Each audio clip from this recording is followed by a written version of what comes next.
Protest कर रहे लोगों की हिम्मत टूट जाएगी। 19 जुलाई 2026 को शाम को 7 बजे डीसीपी न्यू दिल्ली के ट्विटर अकाउंट से ट्वीट आता है कि दिल्ली पुलिस बीएनएसएस के सेक्शन 163 को लगा देती है।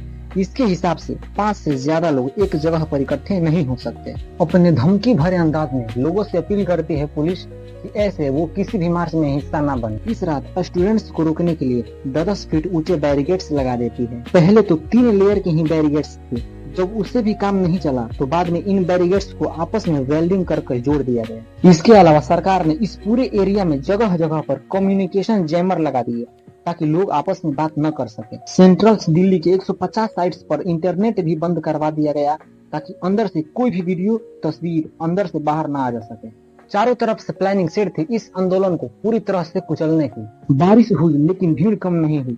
हजारों की संख्या में स्टूडेंट्स अलग अलग जगहों से मेट्रो से भी आने लगे। तो सुबह के 9 बजे के करीब दिल्ली के मेट्रो की अनाउंसमेंट आती है कि सिक्योरिटी रीजंस की वजह से दिल्ली के 5 मेट्रो स्टेशन बंद कर दिए गए। जनपद, राजीव चौक, पटेल चौक, सेंट्रल सेक्रेटेरिएट और सेवा तीर्थ, ये 5 स्टेशन मार्च के रूट में पड़ते थे। यानी जिस वक्त लोगों को जंतर मंतर पहुंचना था उसी वक्त दिल्ली के सारे मेट्रो स्टेशन बंद कर दिए गए थे। भारी भीड़ अंदर जमा हो गई। लोगों ने मेट्रो स्टेशन के अंदर से ही नारे लगाने शुरू कर दिए थे।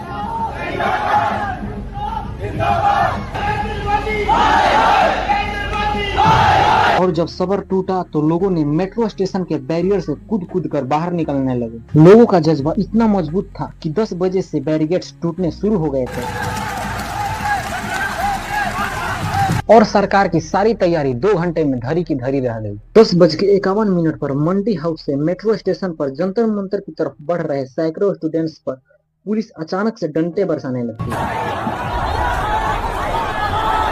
ये लोग मार्च में शामिल होने आए थे, लेकिन प्रोटेस्ट साइट पर पहुंचने से पहले ही इन पर बेवजह लाठी चार्ज कर दिया गया। 11:05 पर हॉस्पिटल से सोनम वांगचू हॉस्पिटल के डायरेक्टर को चिट्ठी लिखते हैं और कहते हैं कि मैं बताना चाहता हूं कि मैं आज बिल्कुल ठीक महसूस कर रहा हूं और मुझे हॉस्पिटल से जाने दिया जाए ताकि मैं मार्च में शामिल हो सकूं। लेकिन उन्हें इजाजत नहीं दी जाती है। लोग संसद की तरफ मार्च पर निकल जाते हैं।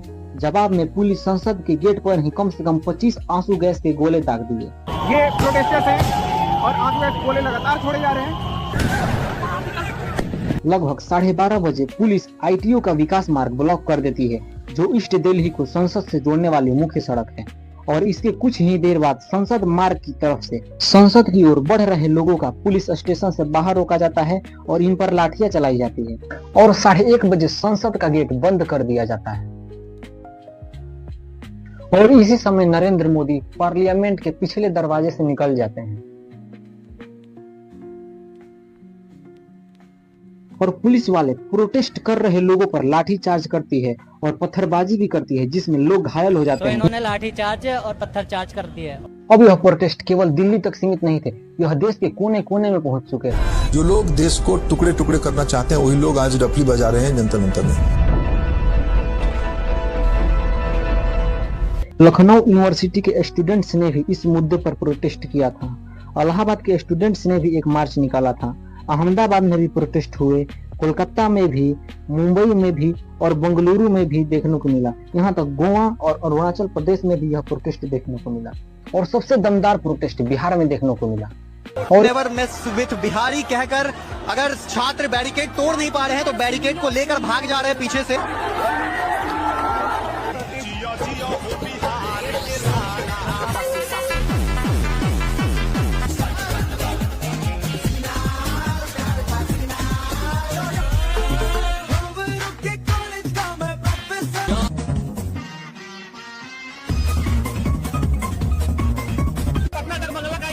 जुलाई का जो आंदोलन चल रहा है, टीयर गैस की व्यवस्था नहीं है, कुछ व्यवस्था आप लोग नहीं करें। वाटर कैनन का पानी उनी भी नहीं व्यवस्था।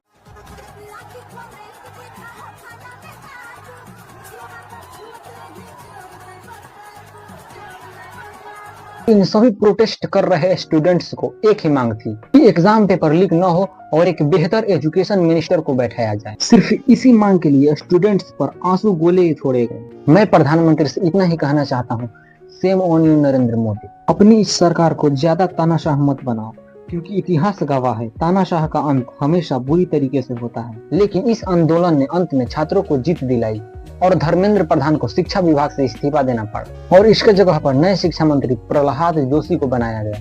आप इनकी भी हरकतें देख सकते हैं। ऐसे पेपर लेके ऐसे हमें कुछ फायदा नहीं हुआ इतना बड़ा आंदोलन करने। इसीलिए यूनान के एक महान दार्शनिक प्लेटो ने कहा था, अगर पढ़े लिखे लोग राजनीति से दूर रहेंगे तो उन पर अनपढ़ लोग शासन करेंगे।